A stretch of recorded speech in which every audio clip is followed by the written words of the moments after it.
second YouTube account like last time when we did the preseason review? You know, honestly, who knows? Because if you did, that's been changed into the radio show. IDK. I'm just going to YouTube. It's taking forever. My computer is being... There it is. eRadio. Live now. That's the one I was looking for. Second YouTube account. It didn't come up like when I last time when we did YouTube, it came preseason review. Right up. You know, there's honestly, now audio on the live stream. Because there is now or is no? There is now audio on the live stream. Yeah. You've done something correctly, Stevens. Congratulations. About time.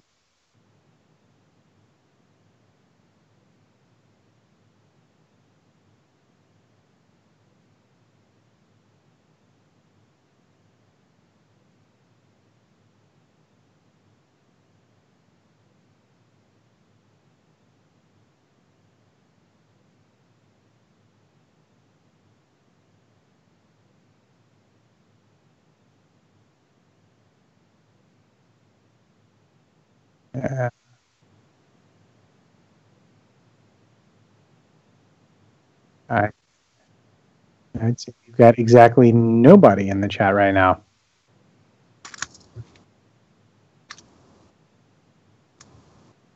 Well, they trim this bit from the actual video that goes up, so fear not. Yeah, he trims the beginning.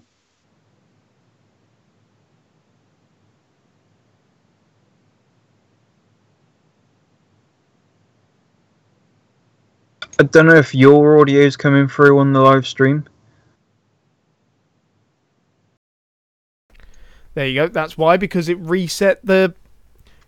When I re-inputted my audio settings, it then swapped around the two options that I need to have one muted and one not muted, and it swapped those two options around. Thank you, OBS. You're being incredibly helpful today. Right. Can you just please double check that all the audio is coming through? And while you are doing that, I shall ramble on about all the things you didn't hear me just say about how this is now officially the eRadio Show YouTube channel and not just Mr. ePrix second channel. So it's much easier to find us on the YouTubes. Just check out eRadio Show and be sure to subscribe so that you get notified whenever we go live. Ryan, is the audio coming through okie dokie? Pardon? Is the audio coming through okie dokie? I'm just checking that through at the moment because there's obviously some lag between us and the stream.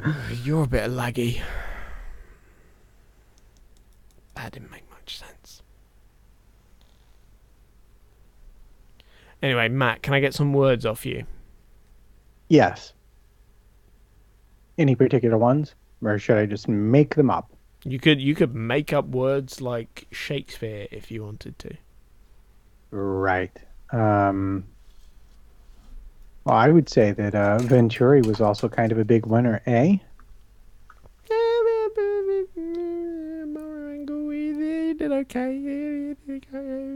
Yeah, but his team audio seems good. Much better than expected, no?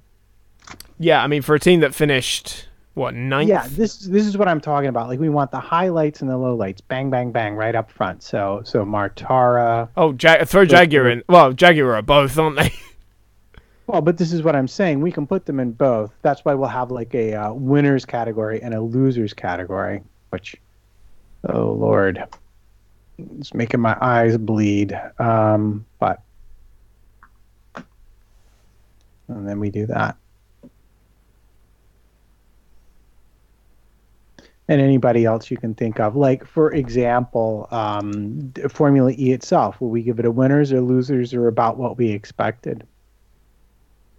Well, I always expect Formula E to be amazing. I believe there was a few hiccups over the weekend. All right. Maybe that should be a... maybe it should be... Do we want a hiccup section or do we want... I like that. We will have a hiccup section. Because it's new. The question is, where do we slot it? After the race? After the race. Hiccups. Yeah. Anything you want to complain about goes in the hiccups right before the awards.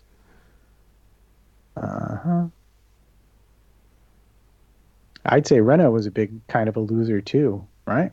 Yeah, definitely. I know you put it down, but I think we should put it up top along with Degrassi because that was our previous year's championship fight. Yep, this is how we make the sausage. Everybody who's listening, which is nobody but us. Yet. Well, I've tweeted out the link, so hopefully a few people will come and join us. But yeah, Tell them to come see my new haircut. I need to know that it looks good. Do I risk sharing it on my Facebook page and having my friends take the mic? Yeah.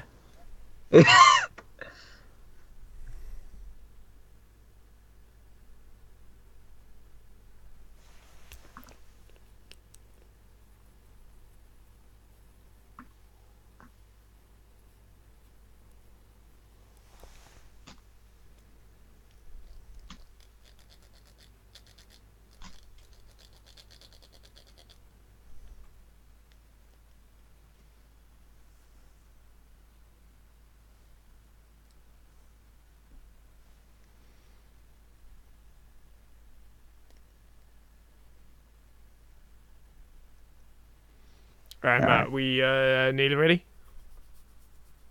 Yeah, just damn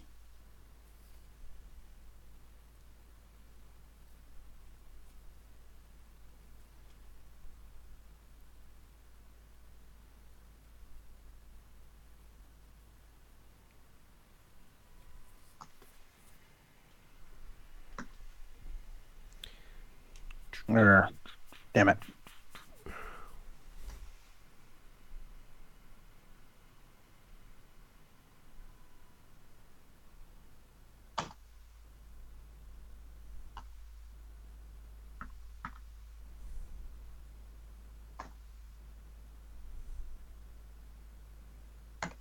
Yeah.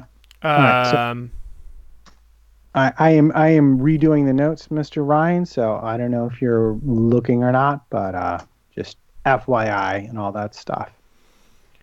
Is media going to be more aimed at Channel 5? Well, people were complaining about the media, and it seems like to me I heard a lot of people complaining in the timeline about the announcing on Eurosport. I mean, Oh, yeah, I was Seems not like that's public worth about a this. mention, no? I was not public about this information, but I agreed. I actually emailed Eurosport about it. Yeah, well, I mean, it doesn't have to. You don't have to say. We don't have to say Chris Stevens hated the announcing. We can say, more than a few people seemed unhappy with the quality of announcing on Eurosport. And then we can have a discussion about it briefly if there's time. Did Channel 5 have the normal feed and not the Eurosport commentary? No, they had the world feed. Well, see, and this is all great stuff to bring up when we get there, because it'll be part of the discussion. So they had Mike Conway and Tom Gaymore. And yet Tom Gaymore's usually really good, but he just seemed I don't know why, but he just sort of seemed, I don't know, like he'd never done such a thing before. Like it was almost like he was new into commentary when he's not. He's actually a pretty good commentator.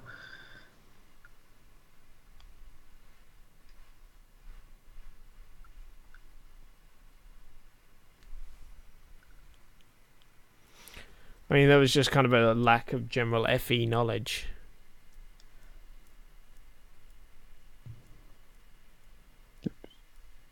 Turns out that my cursor wasn't where I thought it was. Isn't that exciting? Oh, that is just wonderful. Because somebody else's was there and it's a different color.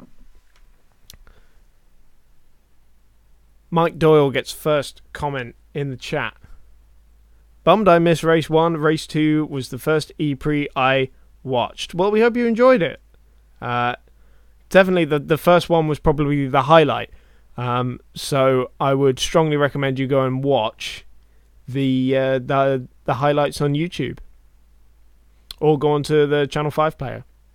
Yeah, you know what I haven't found, by the way, speaking of things, and maybe it's just they're not up yet. The 50-minute highlights I haven't seen yet. 50-minute highlights usually come out a few days after. It's been a few days since Saturday. Maybe the Wednesday or the Thursday or the Friday after. That's okay. Because, I mean, they'll have put out the sort of 5 and 15-minute highlights when they by now. Right. Okay. And then we left out the Pony Award, no? Were there ponies? I can't think of any. I can think of Okay. Yeah, add it. I can think of one potential one that I could name off the top of my head, but they don't do the same job with the radio that FOM does. They don't find all the people whining. Maybe it's because Buemi was like just nowhere all weekend. They didn't bother to play his complaining on the radio. Yeah, I'm ready to go whenever you are. Okay. I've already got the Missed Apex Award sorted, so. Excellent. Right. Whenever you're ready. I'll pop the chat back up so that I can see it. And, yep, whenever you are ready, there will be no intro music. So, yeah, whenever you're ready, I'll give you a 5-second countdown. All right, I'm ready. Just make sure you give me secondary cues for Welcome to eRadio show. And gesture if you want a bumper as well. All right.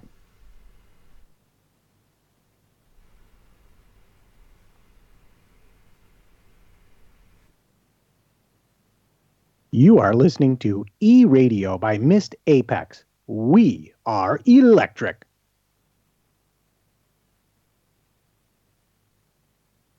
Hello, everyone, and welcome to the eRadio show produced by Missed Apex Podcast. I'm Matt Trumpets, and today's episode is brought to you by Matt Ragsdale and the City Line Trio. Today's episode is called Throw the Form Book Out the Window, and joining me today to take apart the Formula E weekend in excruciating detail is Chris C. Stevens Journo. Stevens, how are we doing today, Chris? Yeah, great. I'm all recovered from a couple of all-nighters writing about Formula E at the weekend.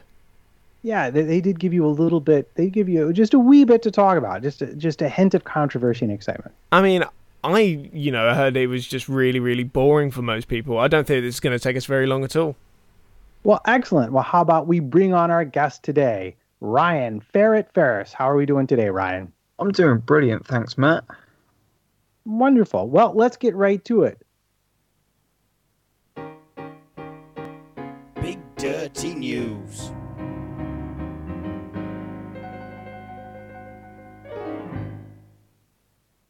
Well, so apparently there was news. It was exciting enough. We've delayed talking about the actual race weekend. So what is it, Stephen? Spit it out.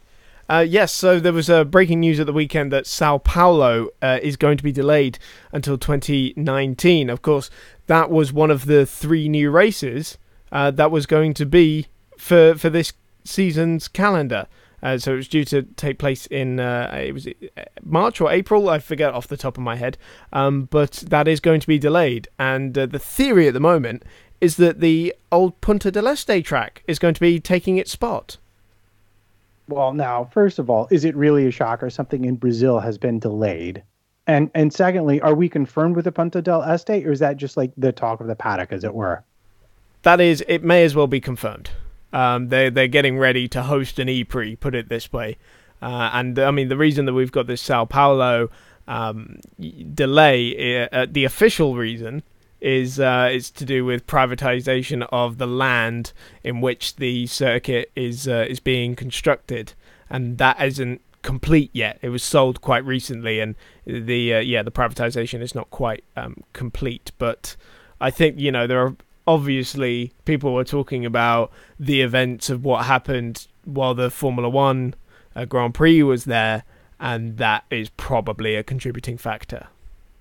Right, because we would be talking about a street race in this instance and not one that was at a dedicated circuit. Although, to be fair, my wife did spend a month in Sao Paulo and didn't have any real problems, so it is possible. Punta del Este, this is like one of Formula E's favorite tracks, is it not? Yeah, I loved it. It was a really great track, very challenging. It's provided us with a couple of great races in the first 2 seasons of Formula E, so if we do go back, I'd be very happy about that. Well, brilliant. What say we get on to the race weekend?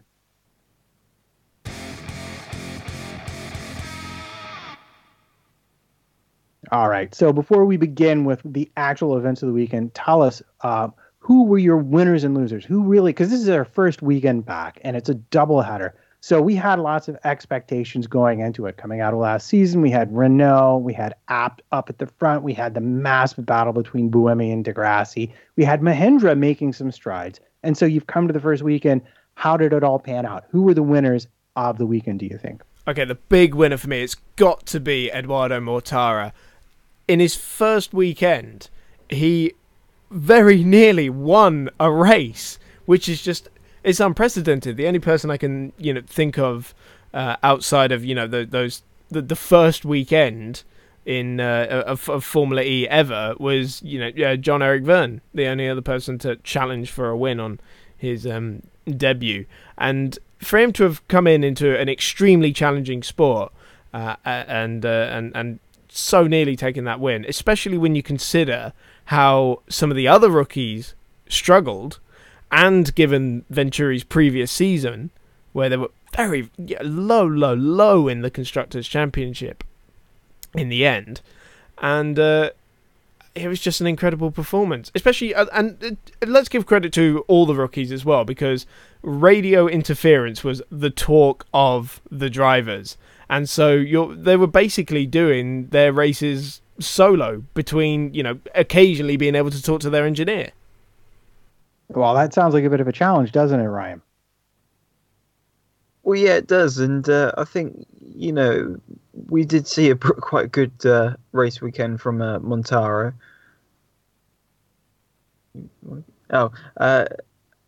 And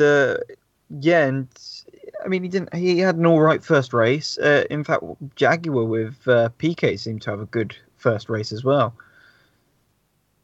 I mean, what's the biggest thing about Formula E that drivers tend to struggle with, as well as, just the overall handling of the car? It's the energy management and handling that regen, especially because it affects the braking balance, corner by corner during a race. And that's where your communication with the race engineer becomes so critical. So for that to be, in and out during the whole race weekend, that just made life difficult for everyone, especially the rookies.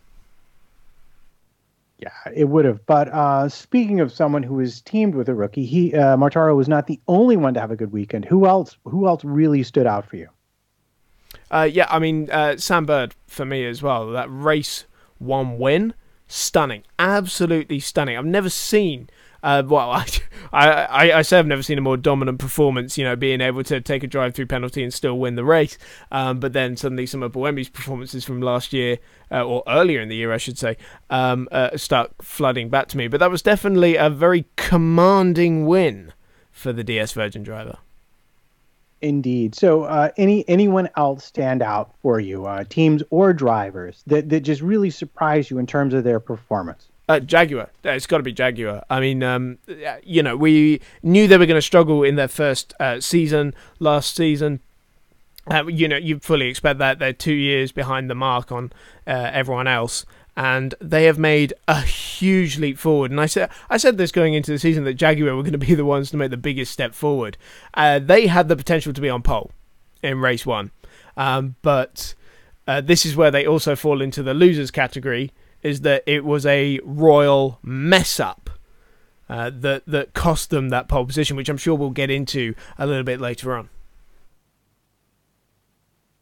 I felt that Mahindra had a good weekend as well. Hofeld could have won the race if he'd got in front of Verne sooner than he did. But, it's if, buts and maybes. And then you had Rosenquist in race 2 getting the pole, having his spin, but then doing a brilliant job at recovering. But you see, the thing about Mahindra is that weekend could have been so much more, because if Nick hadn't got caught up in that battle for the podium, he'd have been right up there with Sam probably. And race 2, nobody wanted to win race 2, it seemed. The amount of errors is unprecedented. I think this was, they got very, very lucky in race 2 to have finished where they did. With Felix, Nick had some issues. I think there was a missed opportunity for Mahindra to score something massive. Yeah, but compared to maybe some other teams that you might expect to do well, Mahindra at least seems to have carried over their momentum from the end of the season. Yeah, Go ahead. Oh, well, I was just... this is probably what you were about to say. This is where Renault and Audi come in. I was going to say, and where there are winners, there must be losers. And we had a few of those as well. So take it away, Stevens. Oh, most definitely. I mean, where do you start with Audi and Renault? They were the two favourites with Degrassi and Buemi coming into the season because they're the ones that are always at the front in Formula E. They put it down to their LMP1 experience. They're both very rich in that. They've both won a lot of races and titles in LMP1, and that's maybe why they're so good in Formula E. But I mean, just everything that could go wrong did go wrong. The pace wasn't quite there, it seemed, in qualifying. Buemi admitted he didn't take enough risks on his first qualifying lap for race 1, and then the car broke down in the race, and crashing in qualifying in race 2, which just immediately, undoes everything. And Audi, this mystic race pace, this big advantage that they supposedly had. Everyone was talking about it, and we all took this with a pinch of salt as well, because those times in testing, they're not always representative, because Valencia, it's not like a Formula E track in any way, shape or form, but it did still seem like Audi, when Audi came in, the whole point was that it was going to push the team even further forward, and it almost looks like they've taken a step back. Well, it's interesting you say that. I would agree with you if we're focusing on Degrassi, though he did have the issues with his broken suspension on Saturday. But if we look at where Abt placed, I mean, certainly that demonstrates there's some potential in the car, if nothing else. Definitely potential. The thing about Abt is that, he was promoted 2 positions on the grid for that race. Now, granted, he didn't get a great Super Pole lap because he tapped the wall, so we don't really know where he would have qualified. But he was promoted by Mitch Evans having his time deleted in Super Pole 2, and by Sam Bird's grid penalty. And, those, again, we'll get into more detail about that later. But, when you consider everything that happened in that race, the Rosenqvist spin, the Mortara spin, Abt, I mean, don't get me wrong, that was a strong performance, and he won that race. It wasn't other people losing it. He won that race. But there are still a lot of we've done 2 races, and we still don't know what the grid is going to look like, because, frankly, I think 7 teams are capable of winning races. Right. And that is one of the big attractions of Formula E, isn't it, Ryan? Well, yeah, it definitely is. And, not many sports can boast the fact that you can have multiple winners, but it also helps the fact that it's, everyone's sort of in similar equipment. And that is what really helps with the racing. Brilliant. What say we move on to the race breakdown?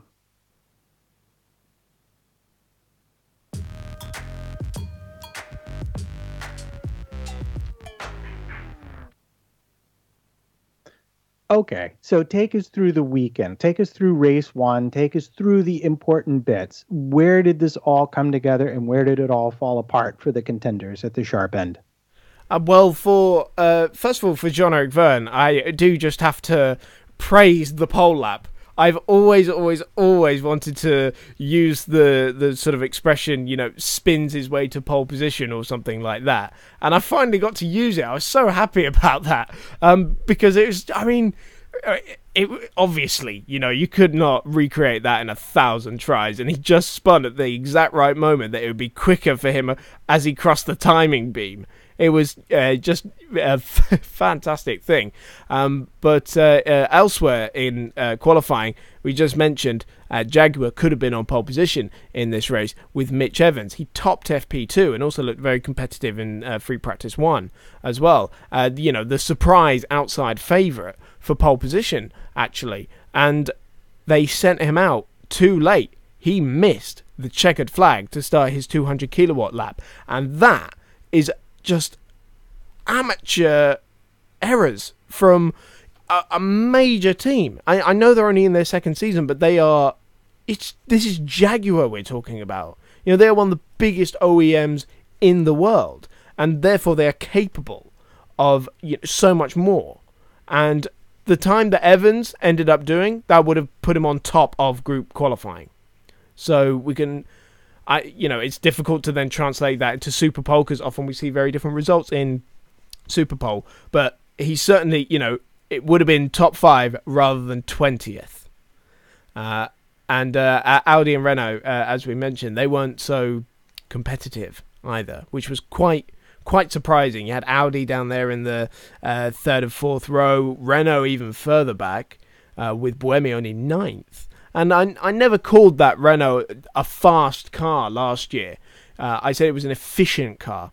It never, especially in the beginning of the season, it did not have qualifying pace. It had a race pace. But then, even that seems to have gone this season compared to their rivals. Yeah, well, and especially compared to Techeetah, who uses the same powertrain. And this was a point of interest for me, seeing especially in the first race, even though I know, if I'm getting this correctly, that Verne settings for the race weren't correct according to him, or they put him at a disadvantage compared to Bird. Yeah, they were getting the strategy a little bit wrong. They were having some regen issues, some battery issues. So it's not really surprising to have seen Verne slip so far. But just to give you an indication of how much he was struggling, there was about a 9-10 second gap between Verne and Heidfeld before the pit stop phase, which, shortly after the pit stop, Heidfeld's managed to close that gap back up again. And I think only Verne would have been able to keep that car in second place with slalom driving, as Nick Heidfeld called it. Yes, he did not seem very happy about that kind of a tactic on Saturday, but he seemed perfectly willing to use that kind of a tactic on Sunday against Mortaro, didn't he? Oh, have I actually watched the race more closely than you? I love these moments when Stevens looks baffled. Right. So remember when Mortaro caught up to Heidfeld and was trying to lap him? Oh, I see. Right. Okay. See, okay. Right. And he was being chased by Rosenqvist at that point. So confused for a second there, Trumpets. He must have thought that was for position, surely, because I've never seen a lapped car defend so strongly. Yeah,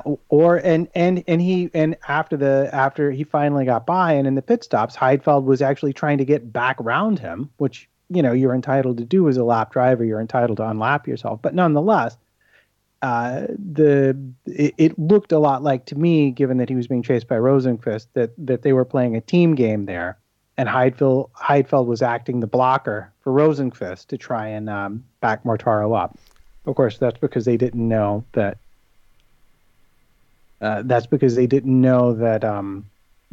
Mortaro would eventually take himself out near the end of the race. But we're getting a bit ahead of ourselves. We're still talking about race 1.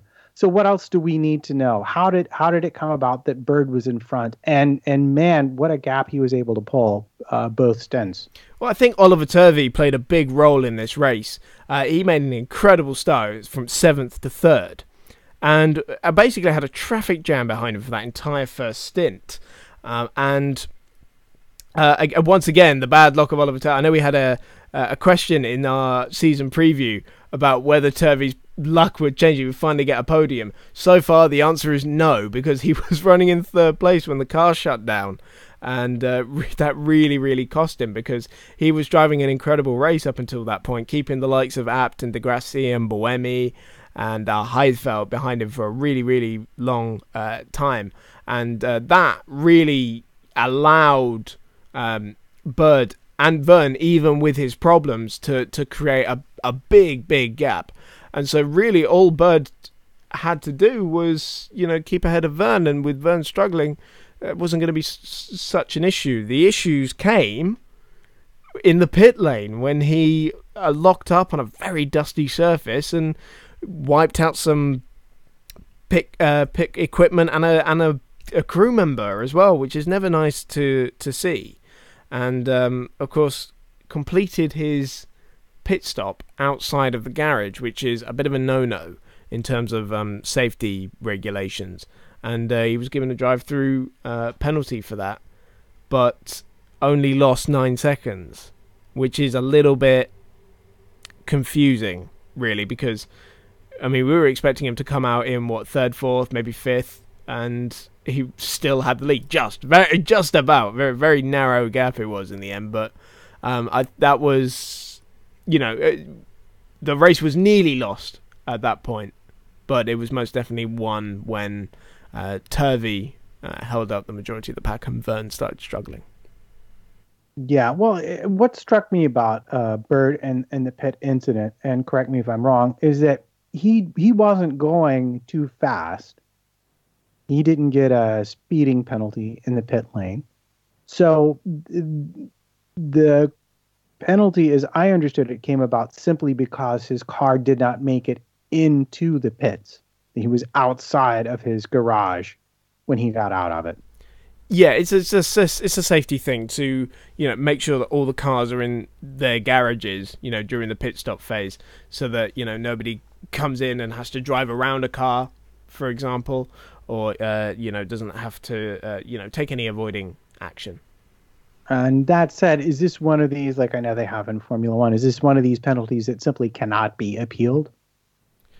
I'm not too sure really, and there's not really so much you can do with a drive-through. You've got to serve it. The interesting thing came though, because I checked up a few other penalties, a few converted drive-through penalties that other drivers got for exceeding the power usage. So Rosenqvist and Engel, and there was somebody else there. I don't know, it was just Rosenqvist and Engel who exceeded the 180 kilowatt race power. And they were given a converted drive-through penalty to a time penalty of 22 seconds, which is more than double what Bird ended up losing in his drive-through. And so I can only assume there's been some massive miscalculation with the drive-through time loss. Well, one thing that was pointed out was the fact that the pit lane was shorter than the actual track itself. So although you're going to lose time, you're not going to lose as much time because the distance you're travelling is shorter than if you were on track. And this has happened before too. It happened in Formula One. I don't remember the incident, but I remember the shape of it, where somebody actually got a faster lap time because they entered the pits and it was such a shortcut. It was Senna at Donington 93. Well, Schumacher did a similar thing at Silverstone when he had to serve a drive-through at the end of the race. He did it on the final lap and won the race because it cuts out a bit of the track, that pit lane entry. Yeah, so this is an interesting thing. Are all the pit lanes normally this short, or is this something that they're going to look at for the future? Did we hear any feedback from Formula E itself about this? As far as I'm aware, it's the same as what it was last year. But obviously we didn't really have this issue last year, so I do think there is going to be a little bit more careful consideration as to how they design their pit lanes now, and make sure that there is a proper time loss, or at the very, very least, make sure that the converted drive-through time penalties are equal to that of an actual drive-through. Yeah, that was exactly what I was wondering, but you haven't heard anything official. It just seems like that's what they ought to be doing. No, nothing official yet. All right, then. So anything else from this race that we want to talk about before we move on to part 2 of the weekend? Ryan? Have we forgotten that we've had our first red flag in Formula E? Yes, that's Andre Lotterer. Actually, I'm glad you brought that up because there's a lot to talk about with Andre Lotterer. What a dismal start to his Formula E career. It was a little bit silly, wasn't it? Really, the crash that ended up happening, bouncing over curves, trying to avoid each other, and just ending up on a wall. It looked a bit silly. And yeah, there was a bit of an issue with trying to reorganize the grid, and you would expect this with the first red flag in Formula E, especially because at first they didn't really know whether they should be on the grid, whether they should be in the pit lane, and then there were some cars out of order. Mitch Evans was actually put back in the wrong spot, which the stewards very quickly apologized to Jaguar for, and it did take a while, granted, yeah. But it's amazing we don't see red flags more often in Formula E, actual racing. given that, it's on tight street racing and it's as competitive as it is. Well, I mean, I would ascribe that to the cars are built much more resiliently, and the speeds are lower, so the energies are lower. So you're not going to get the same kind of damage you would if they were going, if they were going at Formula One speeds or IndyCar speeds. I suppose, but Matt, did you see the exit of Turn 5? One tap on that ripped the rear end off of Prost's car. Yeah, but I mean, they were going into like a Long Beach type hairpin, or turn for that. It was turn 2, correct? No, I mean Turn 5 where Mortara crashed in qualifying as well.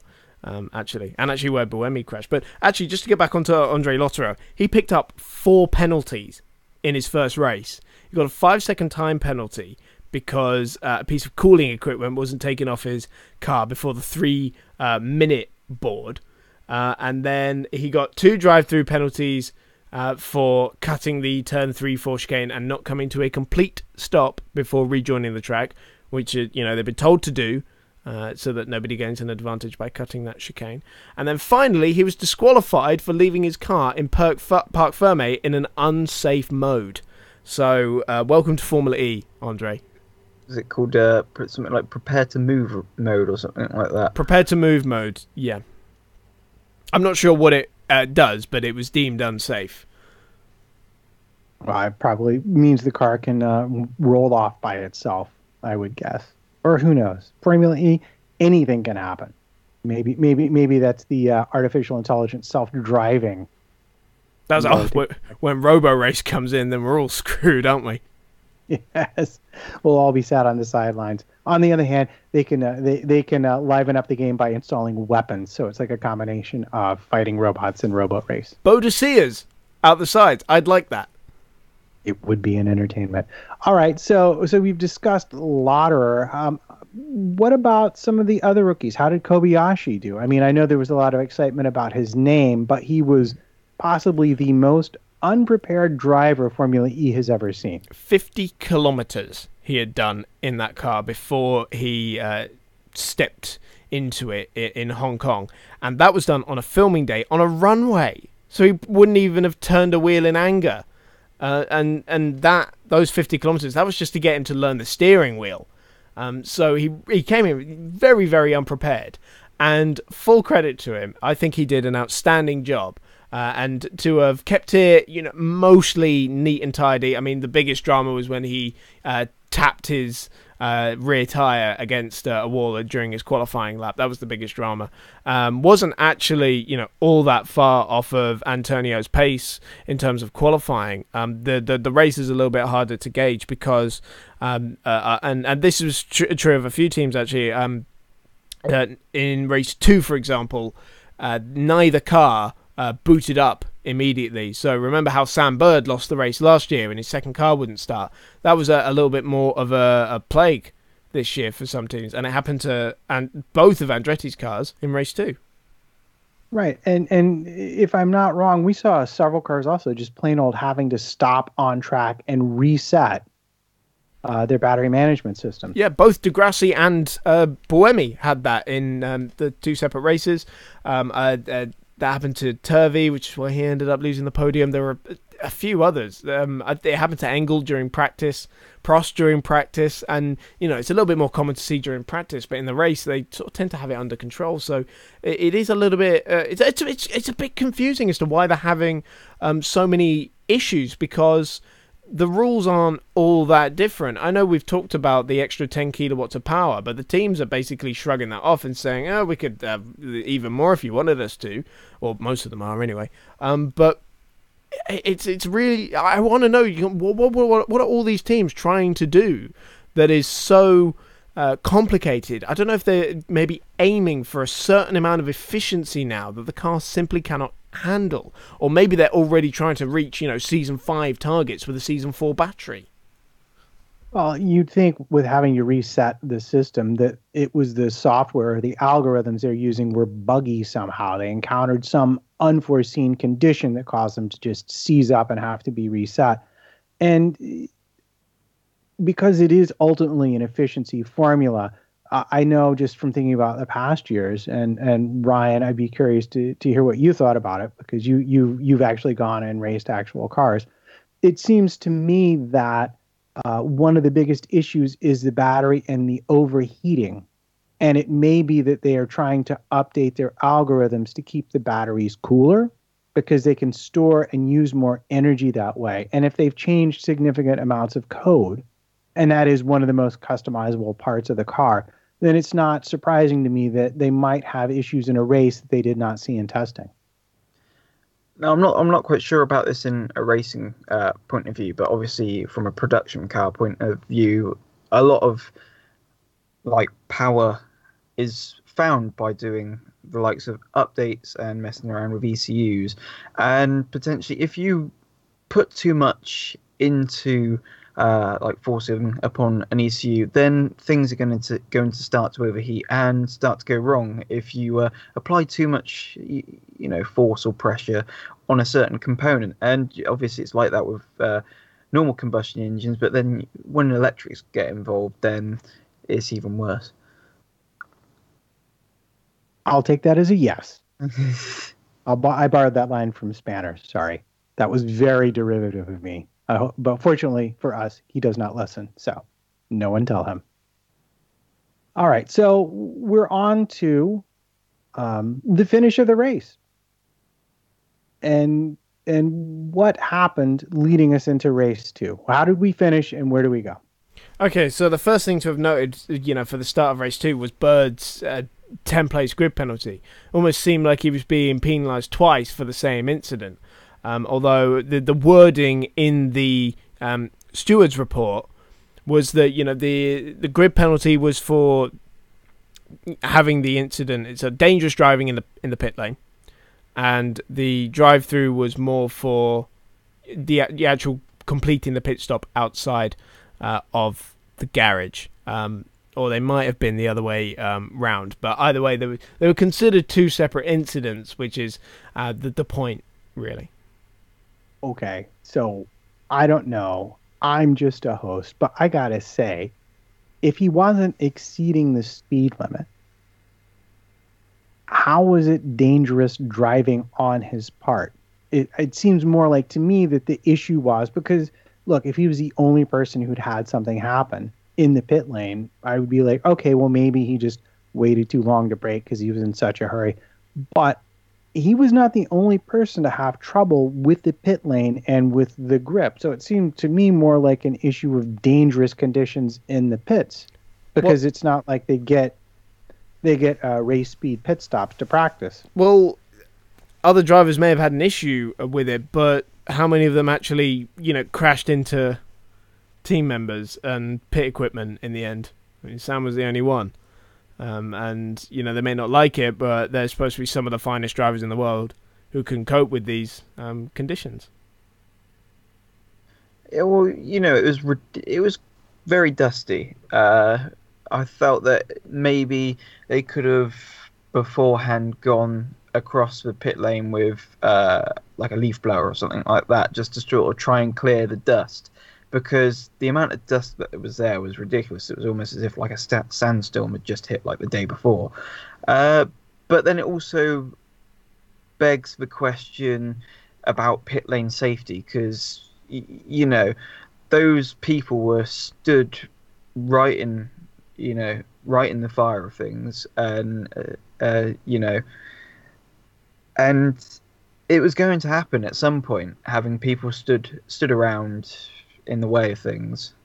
I think they are going to do something about it. Certainly, they did not take too kindly to Audi mechanics being in the pit lane a little bit too early. Before the last car had entered Parc Fermé at the end of the second race, they slapped them with a €5,000 fine. Although compared to what came later, that was not an issue.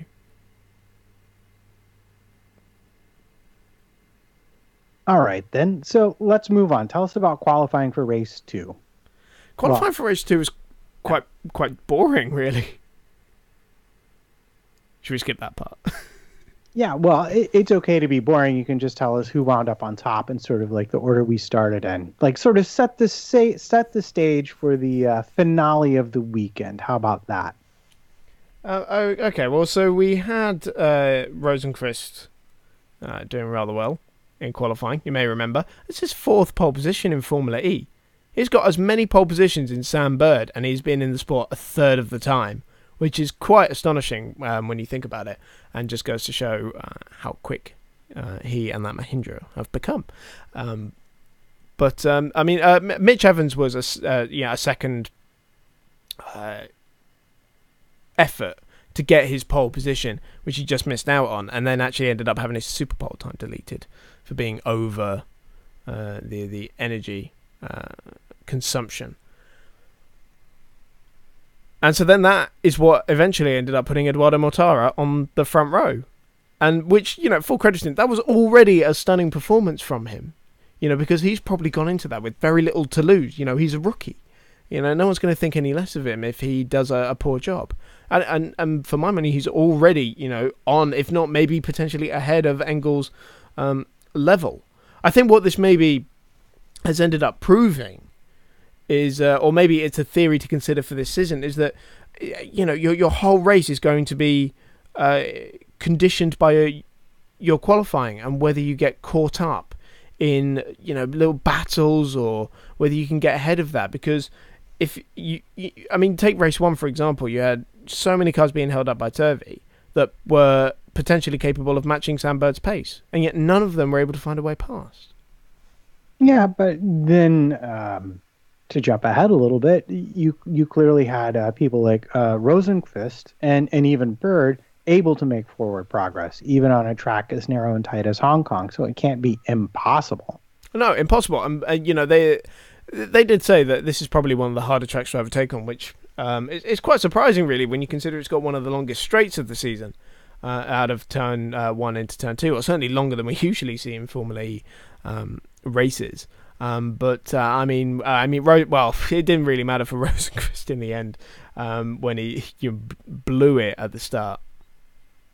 Yeah, that was a painful thing to see, and he was very fortunate that he collected a 3 wide coming up to that turn, which allowed him to get back in mid-pack instead of having to wait till literally everyone had gone by. I thought Felix was very overly critical of himself at the end of last season, because we all thought he was a rookie sensation, and he thought, I'm not good enough yet. I've made too many mistakes.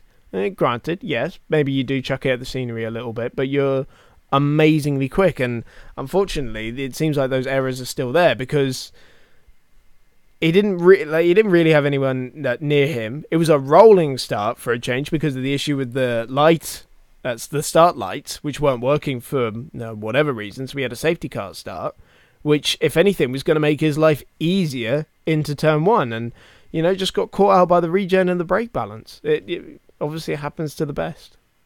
Yeah, well, he did say in an interview, though, that he had been having issues with his brakes all weekend. Do we get any more detail on that? Not detail, no, unfortunately not. I think this is probably one we're going to end up looking into for the season.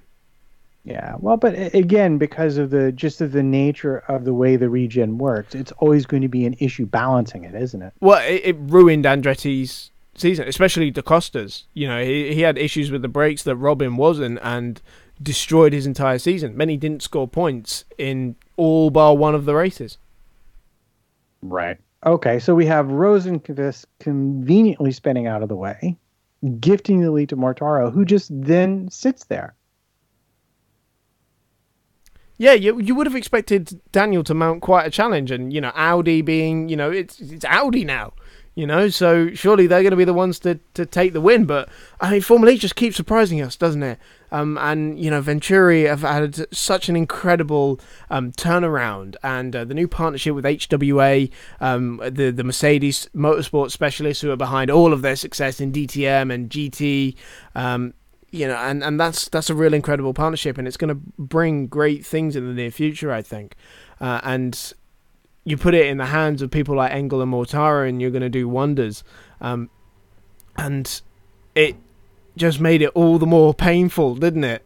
When, with 3 laps to go, he just spins it into turn 2, and he hated himself for it. I couldn't put into words the emotion from that. I mean, it could have been more of a drama than what we saw in Montreal, for example.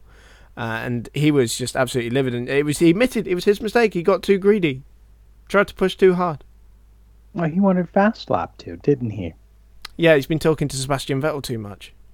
Yes. Well, but you can't. You're in front. You've got the energy. Why not?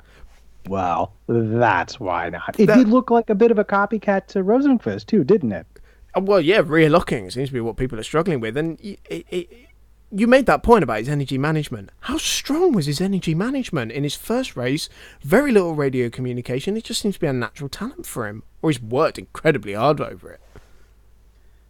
Yeah, and it was so frustrating because he was pulling out a gap from Abt, and with 3 laps to go, I actually literally said to myself, "Oh, he's got this in the bag," and then a couple of corners later, he's spun it.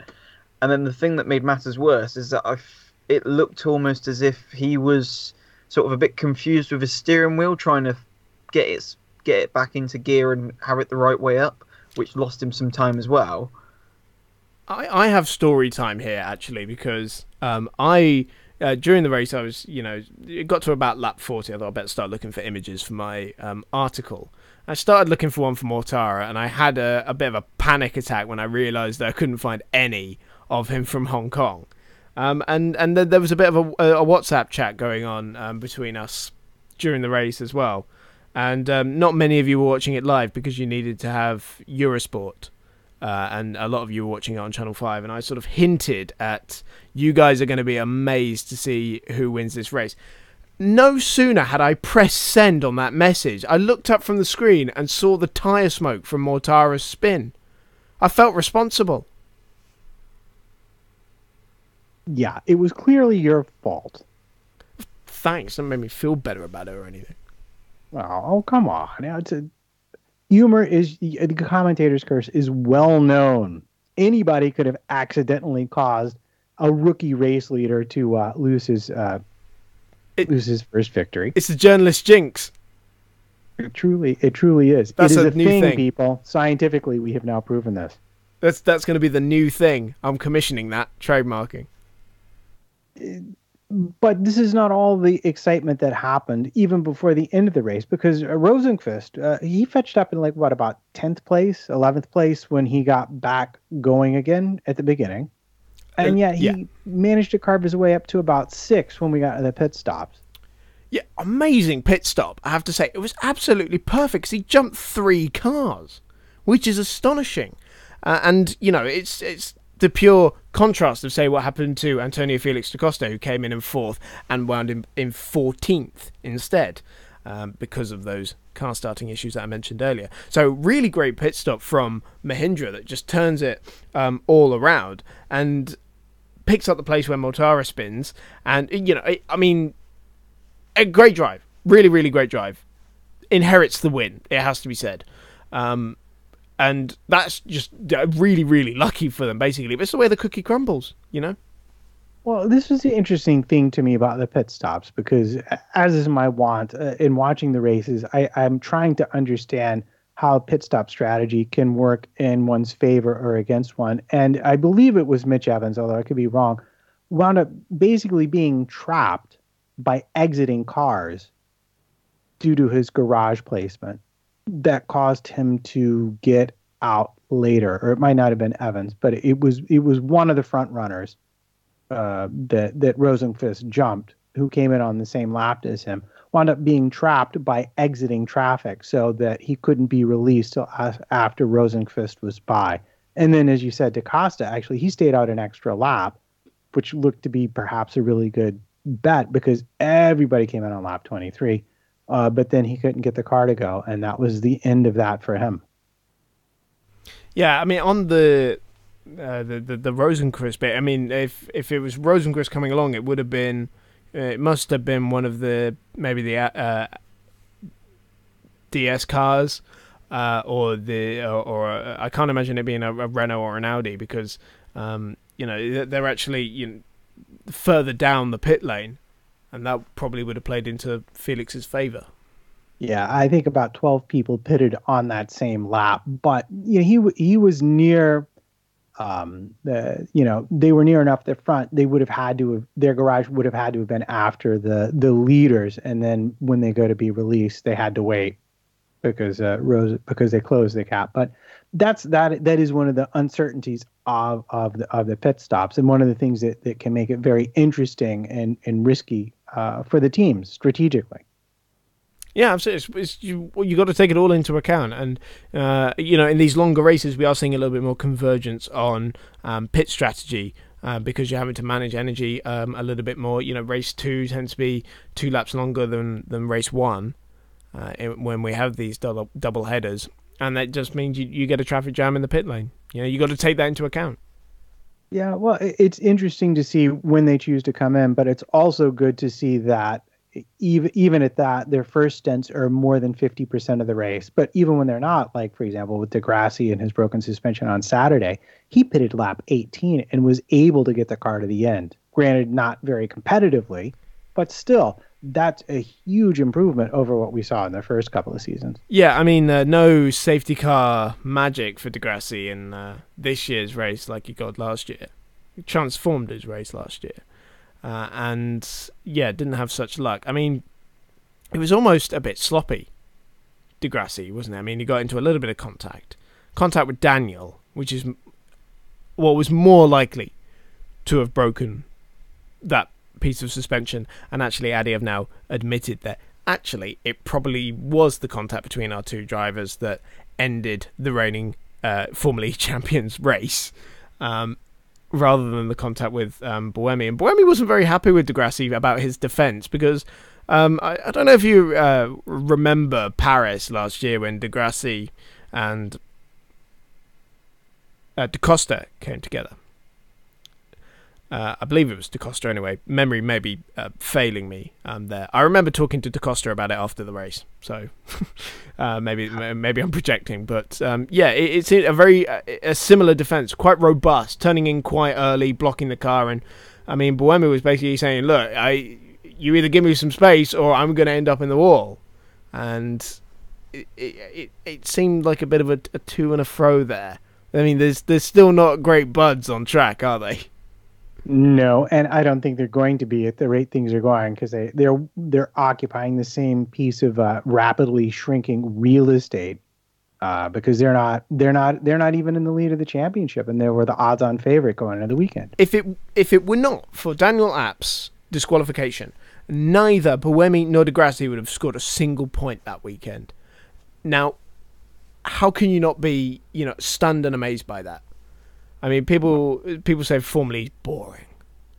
I know, but this is just the kind of drama that you want in a motorsport series. Don't get me wrong, I do think this is going to change. I mean, like I said, I truly believe 7 teams at least have a realistic shot at winning races. I think the season 1 record of 7 different winners is going to be broken this season. I mean, because if you have 7 teams capable of fighting for wins, that's at least 10 drivers who could win races.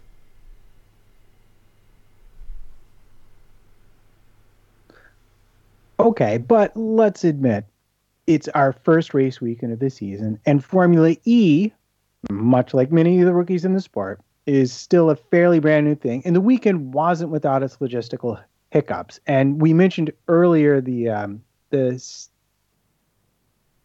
Do we want to talk about the apt DQ before we get into that? Yeah, sure. Why not? Have we not talked about that? Not in detail. All right. Yeah, no, we're a bit out of order, so apologies. Yeah. So that said, for all of Apt's driving, at the end of the day, he was disqualified, and for a very, very technical violation. Yeah, the barcode on the parts in his car did not sync with the parts that they had submitted to the FIA, basically. So they were not running what the FIA had told them to do. And even though those parts were completely identical and were not, it was not a performance game in any way, there's that element of doubt, and they have to be disqualified. There's not a lot you can really do. Yeah, and Audi came out and said it was a administrative error and not for performance gain. And it's just, such a stupid thing to do, to get the part numbers and barcodes wrong for your parts, and then declare that you've got different part numbers. But it's we keep seeing this sort of thing from Abt, Audi, whatever you want to call them. I mean, this is the third race win they've lost in 3 years through a silly error that led to a post-race disqualification. They've cost themselves big poinds and championships because of it. Yeah, because previously it was like having cars finish that were underweight by only about the amount that a tub of margarine weighs and stuff like that. Or the front wing modification in Berlin. All right, I have a question about this. Did they run different powertrains Saturday and Sunday then? Because this happened in Sunday's race, but not in Saturday's race. That is a very good question, and one that I do not currently have the answer to. I mean, I imagine they have separate parts. I mean, I think Ryan can maybe shed some light on this for us. I'm wondering whether or not it's something along the lines of like a spot check sort of thing. So they sort of pick out a car and go through it, sort of thing. So maybe that car didn't get picked out the day before, but it was the car that got picked out for the major scrutineering on the Sunday, or something along those lines. Well, that's also a possibility. I know certainly in Formula One, they don't do all the scrutineering to all the cars all the time. They just pick certain ones to do different tests to, and a couple of them get the very, very thorough checkup, as it were. So that would be an interesting thing to find out if you can, Mr. Journalist, sir. Yes, I shall get to work on it. Yeah, I can see you're delighted to have yet another thing to be doing, along with all the other things you're going to be doing. So with Abt disqualified, who was our eventual winner? Rosenquist. I mean, of all people, who would have done the race that nobody wanted to win? It seemed it was like that race in Monaco back in was it 83 or 86? I was right the first time, 83. Just crazy weekend, really. And I mean, Sam Bird, he's ended up leading the championship, and the likes of Renault and Audi are nowhere. So wait a minute, you're telling me we could have just simply said, pole sitter won the race and been done? I mean, what makes a far more interesting story, really? It made the race report much better to read. Yeah, I mean, Rosenquist did do a Riccardo Patrese and spin, and then end up winning the race from the Monaco 83 race. So you just might as well take the Monaco 83 race and then just sort of swap the names around. Excellent. Well, gentlemen, thank you so much for taking us through the race weekend. Before we go on to any other business, since it's our first race of the weekend, and since we do cover the whole sport, I've introduced a little section I like to call Hiccups. Mostly because I stole it from Stevens.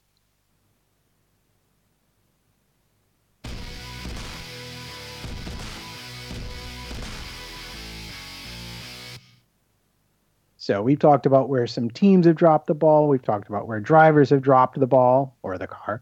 But the sport itself, how did it do this weekend? And where are the areas do you see coming in for improvement? I mean, for me, it's probably going to end up being the media, the coverage in the UK. I know that we spent a lot of last season moaning about UK coverage, and this season we still are, but for different reasons. I disagree with the idea that Channel 5 aren't showing races live. As far as I understand it, they are planning on showing the rest of the races live, or certainly at least the European ones, but as far as I'm aware, that's what was in their agreement. But it gets better views at 9 o'clock rather than 7 o'clock, and that's really what it's all about. But I saw a lot of negative comments about Eurosport's coverage, for example. There wasn't, many positives to take from that. And I mean, as far as I'm aware, they're broadcasting from the UK rather than actually from Hong Kong. So I guess that's issue number one. Well, I mean, I think we've seen plenty of commentary coming from a studio rather than on site. But from my understanding, from what I saw on social media, a lot of the complaining was about the commentators themselves. Yeah, they had a pretty they had an experienced commentary team. I believe it was Tom Gaymore and who else was it on the team? Mike Conway. Mike Conway. Now, Mike Conway, obviously, he's got his background knowledge from driving in Formula E, and you got Tom Gaymore as the excited sort of commentator. But it seemed, it wasn't like a pairing that went together like a jigsaw puzzle. It sort of felt a bit clunky at times, and it felt like there may have been a few gaps in knowledge and stuff like that. And so it sort of, the commentary sort of broke down. But you want to get in, Chris? No, I finished point. Oh, I was just going in afterwards. Yeah. But yeah, it just didn't seem right. It sort of felt very false and forced. Korku Anima is agreeing with us in the chat room and also points out that Channel 5 did up their game, to be fair, which might be a nice time to plug the chat room and the live stream. Excellent. Well, let's plug the live stream. You want me to do it? I'll do it. Okay, fine. Yeah, I mean, you can now catch us on... I'm going to redo that.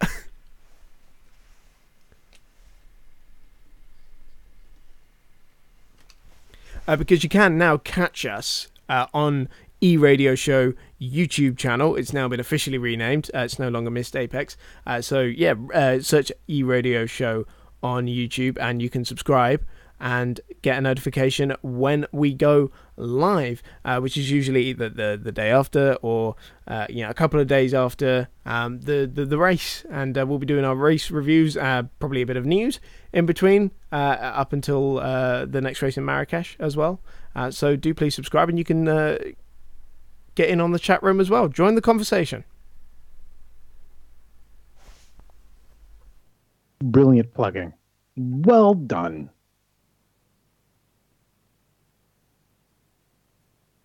Thank you. I tried really hard on that. I can tell. Hours of effort went into that. But it seemed like to me from the description of it, it wasn't just the chemistry of it. It was just they seemed to be basically unprepared to actually properly commentate on it. They were having a hard time identifying drivers. They were missing on-track action, which, to be fair, having watched the races, the cameras didn't always capture what was happening when it was happening, and the graphics are definitely still sometimes misleading one direction or the other. I think it doesn't help this season the fact that there's 2, maybe 3 teams that have got colour schemes that are very similar. With the blue, you got Renault, you got Andretti, and I believe it's the Neo team. They've both got a light blue. And so when you see like a car stop and you're like, well, is that a Renault? Is it a Neo or is it an Andretti? So that was one thing that was a bit... I do think that Formula E needs to take a more Formula One style approach into its, car identification, because there's actual regulations in Formula One about how you identify your first and second driver. Not just the abbreviations on the car that came in last year, but there's other things about like what color the T-cam should be, what color certain parts of the car should be, and how car numbers are displayed, etc., etc. And I've ended up having to actually make identification notes about a lot of the cars, because each team has got a different way of doing it. And I would say as a viewer, rather than just a journalist, that it makes life unnecessarily difficult. You don't want to have to work hard while you're watching sport. I mean, just for an example, you've got the two Dragon cars who've got two completely different color schemes on their cars, much to the FIA's disapproval, apparently. You've got the two Andretti's, which are separated by, purple mirrors for one car, different color.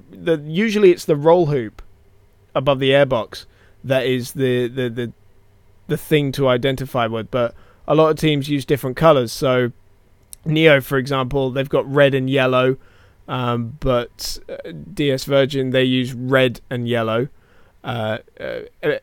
Venturi use red and black, which is just even more confusing.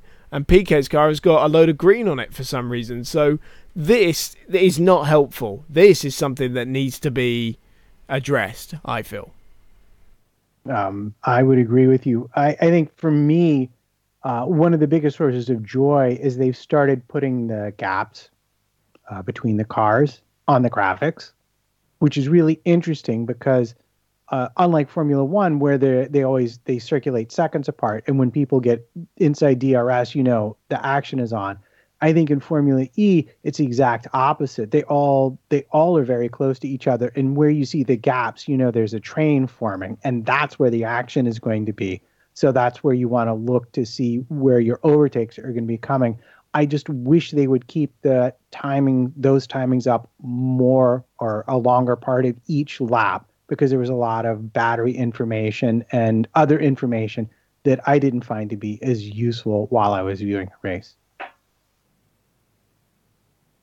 I think one hiccup I had was to do with the race restart and the red flag, because obviously it was an incident that was pretty much cleared up and sorted out within like a couple of minutes, and then obviously they had the whole dilemma with some drivers having to have done more laps and using more energy than the drivers that got caught up, and so it took best part of half hour till they went back on track and the race was back underway.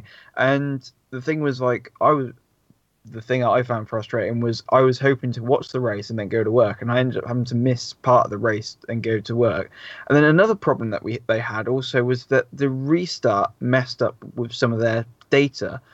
And so I believe it was the teams as well that had this, was that they weren't getting the battery usage percentages through. And so for the whole first stint, we didn't have any percentages coming up on the timing screens.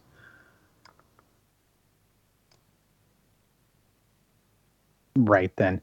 The other thing I think that we both can agree was a bit of a hiccup for them. And I know, as always with the Young Series, they're going to be the struggles. But clearly the radio communications between the teams and the drivers needed to have been thought about. But I mean, needs to be thought about for the future. But this is a very track-specific issue because of all the skyscrapers you get in Hong Kong. Yes, exactly. It is a track-specific issue, and this isn't our first visit to this venue, is it? No, the second. No. So some accommodation should probably be made for that, I would just say. And then, of course, the other issue, and I don't know if you ever found out what happened, was the lights on the gantry not working for the start of the second race. Yeah, that's a very unique issue. I've never seen that in any race at all, ever, in any series. I couldn't actually point you in the direction of the problem there. Mm-hmm.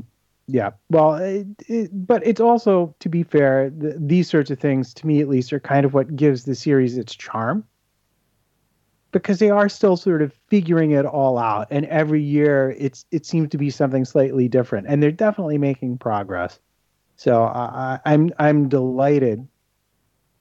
I'm delighted to see things go wrong, because that's always interesting, isn't it? No, most definitely. I mean, you don't learn anything without making some mistakes along the way, do you? No, you don't. All right. So before we finish up, any other business?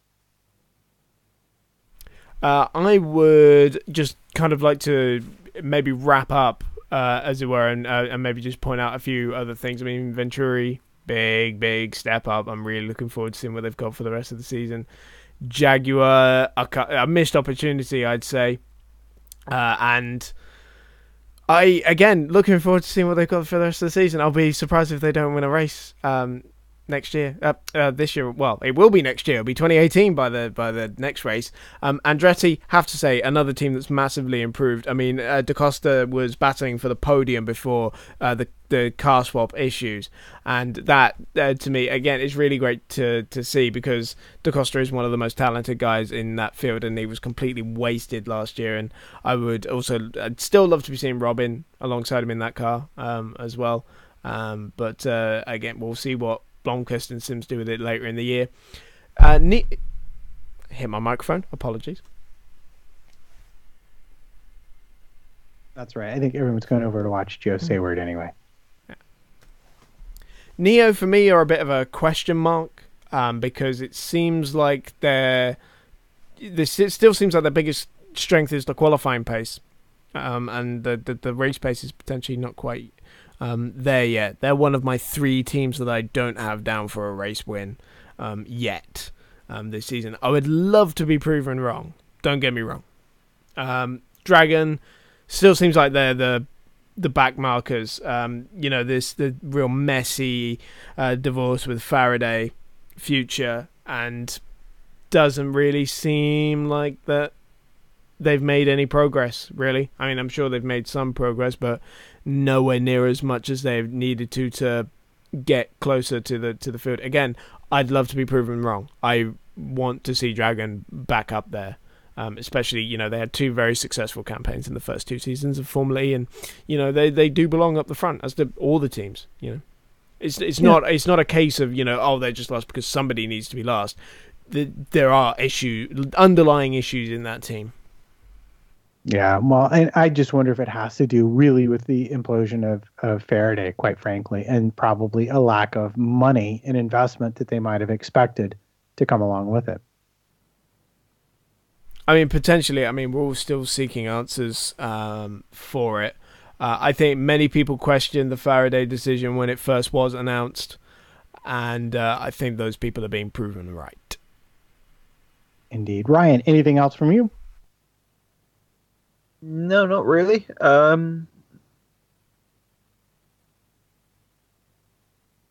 That's okay too. Let's go on to our awards.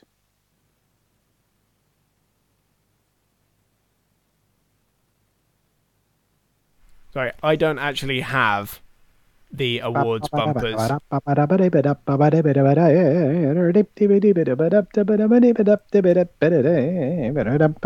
fine. We don't really need it. Anyway, awards. So, Mr. Stevens, what was your thing of the weekend? My thing of the weekend was finding out that Alex Lynn was asked to lose 3 kilograms before the start of the season. Have you met Alex Lynn? He's a pretty lean guy. There isn't much to him, really. He's a tall guy, but hats off to him. Well, as long as they didn't suggest surgery as a means to accomplish it, I guess they were within their rights. What about you, Ryan? What was your thing of the weekend?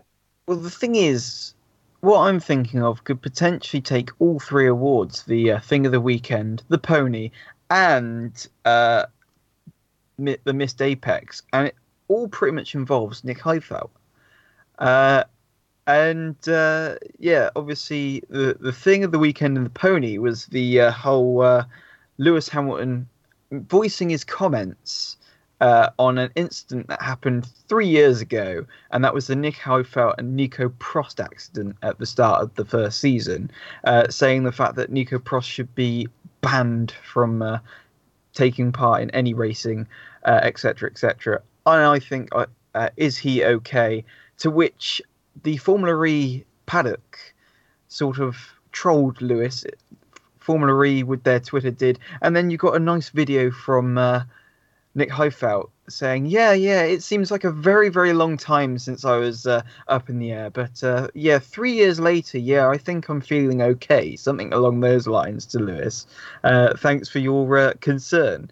And then to hit the nail on the head with the missed apex is the fact that not only does Nick Heidfeld hold the record for most podiums in Formula 1 without a win, he now has most podiums in Formula E without a win. Hey, Ryan? let's do you can do Heidfeld for all three, but I haven't done my thing yet. So let's like do them in order. All right. So your thing of the weekend was Heidfeld. My thing of the weekend has to be Vern going backwards across the timing beam to take pole, because how often is that really going to happen? And what an excellent picture it makes. Smoking tires and all. All right, let's move on. Ryan, what was your missed Apex award? My missed Apex award was Heifeld being not only the driver to have the most podiums in Formula One without a win, but also the most podiums in Formula E without a win. Well, hang on. I guess that might be an advantage to having two races in a weekend, is the same person can win both awards, right, Chris? Yeah, I mean, I think Nick had a pretty eventful weekend. So I think a shoo-in for this one. Absolutely. So he's your missed Apex as well? No, my missed Apex award is going to go to Jaguar, unfortunately, for the qualifying mishap. It's one of the just basic fundamental errors of motorsport. And I mean, that equally could go to Audi as well. But I think, Jaguar, that takes the cake for me. Yeah, no, missed Apex is kind of tricky because there's an awful lot of people who could potentially take it. And Audi would have to be my choice, because such a basic thing, and to have it happen again. And from a team, I mean, because we all know Audi from WEC in those just incredibly dominant and amazing years where they ruled the Circuit de la Sarthe, and to then just show up with like, oh, the wrong barcoded parts. It's just like, you just want to beat your head against the desk. All right. Do you have a pony award? My pony award. Blimey, who should this go to? Let's give it to Nick Heidfeld for his comments after race 1. Slalom driving. It's a great quote. Very headline-ish. It was indeed. And I love that he was standing right there next to Vern, who was like, whatever. It was the best thing. Only Jev would have been able to make that look so like innocent, because I mean, to be fair to him, I don't think there was too much malice involved in it, but it was perfect defending, really. It was. What about you, Ryan? Do you have a pony? So my pony would be Lewis Hamilton, that even though he's not racing and not moaning on team radio, he's still trying to keep it going with moaning over social media about other drivers. All right, then. And for me, my pony had to be Heidfeld, too. So there it is. Another show in the can. Ryan, where can listeners find you? You can find me on Twitter at Ferret115. That is IT, not ET. You can also find me on Instagram, also the same, Ferret115. You can find pictures of cars, motor, and anything motor racing related will be on there from what I snap all through the year. And you can also find me on Downforce, talking about other stuff. Excellent. Stevens, where can we find you? You can find me on Twitter at cstevens_journo for all my motorsport ramblings. You can find my written work on formulaspy.com. That's Formula 1 and Formula E news. You can find my work occasionally in Autosport magazine as well, and hopefully very soon on .com as well, which would be very exciting as well. And you can also, please do check out Missed Apex podcast, where all three of us have been doing a bit of work recently, and I am sure we will find several ways to fill up the winter, so don't despair. That's right. And be sure and listen to Spanners, who's, even as we're recording right now, live with Joe Sayward for a season review, part 2, as we speak. As for me, I'm Matt Trumpets, Matt PT55 on the Twitters. Go check out Matt Ragsdale in the City Line Trio's campaign on Indiegogo. Throw me a few shekels, if you will. Make the internet money tree rain so that I can provide you with more of the music that you will hear in Trumpets Time in album form. I would appreciate it greatly. And remember, chicks dig heels, wounds cause scars, and glory is a fungible concept under certain philosophical precepts. This has been eRadio Show.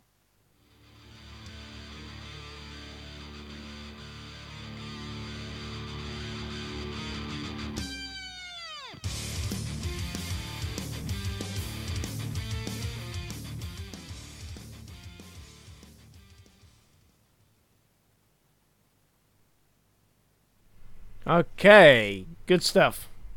Yeah, good stuff. Good stuff.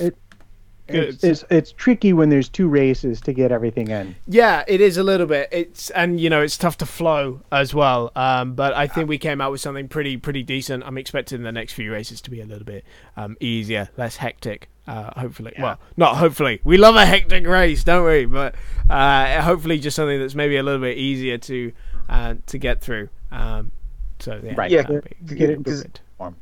It's almost like the Thanks for joining. It did reconnect. Hopefully you don't hear the ba-da-ba-dung noises. But yes, thank you for joining us in the live chat and for picking our server Joe Sayward. I'm sure he won't be too offended. But we fully understand you wanting to go and view that instead. So yes, thank you for joining us. And we will. We don't know yet if we're doing some winter shows. But definitely on Missed Apex, we're going to be keeping you entertained. I'm sure that if news will be breaking over the winter, surely. Well, I'm realizing now we should have probably cleverly said when the next race was. Yes. Well, for the benefit of the live stream, in 5 weeks' time, that will be. So, 4.5 now. And I know you're probably thinking, oh, God, so many long gaps between Formula E races. This is the biggest one you'll have to deal with all season.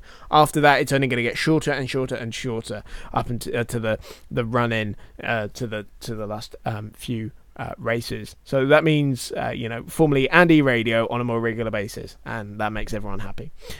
So, yes, thank you very much for joining us. And we'll see you in a few weeks. Bye-bye.